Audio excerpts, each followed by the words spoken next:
কাজ করে যাচ্ছি, এই স্বপ্নই থেকে যাবে। এবং আজকে আমরা অবাক বিস্ময়ের সাথে লক্ষ্য করছি, জামাতে ইসলামী বাংলাদেশের সারা দেশে লক্ষ লক্ষ কর্মী সমর্থক আছেন। আমরা জানি বাংলাদেশ জামাতে ইসলামী তাদের জন্মের পর থেকে একটা মৌলিক স্লোগান ছিল যে আল্লাহর আইন চাই, সৎ লোকের শাসন চাই।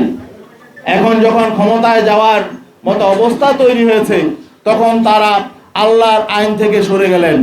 তারা প্রচলিত আইনে রাষ্ট্র পরিচালনা করবেন এই কথা যখন ঘোষণা করলেন, তখন আমাদের প্রশ্ন জাগে যে সারা বাংলাদেশে এই জামাতে ইসলামীর বাংলাদেশ জামাতে ইসলামীর নেতা কর্মীদের এই যে আবেগ অনুভূতি, এই বিষয়টার প্রতি তারা আসলে খেয়াল করে নাই।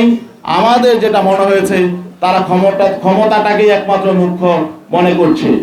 তো এখন আমরা আসলে তাদের ক্ষমতায় যাওয়ার পথে বাধা হতে চাই না।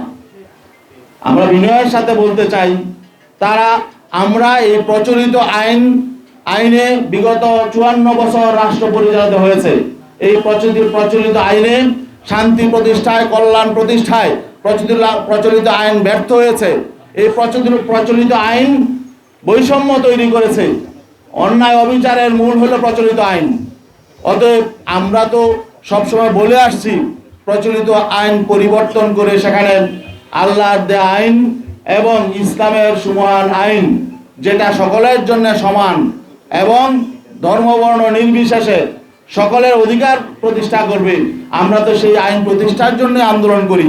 এখন শেষ মুহূর্তে যদি আমরা দেখি যে আসলে প্রধান যে রাজনৈতিক শক্তি আমাদের সহযোগী শক্তি ছিলেন, তারা যখন নাকি বলছেন যে না, তারা সে আল্লাহর আইনের পথে চলবেন না, বরং প্রচলিত আইনেই তারা রাষ্ট্র পরিচালনা করবেন, তখন আমরা তাদের সহযোগী হওয়ার জন্য আমরা প্রস্তুত নই।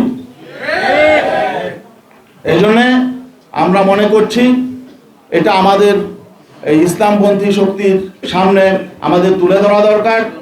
এই জন্য আমরা তাদের আবেগের প্রতি শ্রদ্ধা জানাই। অনেকেরই অনেক রকম আবেগ তৈরি হয়েছিল, এই ঐক্যকে নিয়ে আমরা তাদের প্রতি সম্মান শ্রদ্ধা জানাই।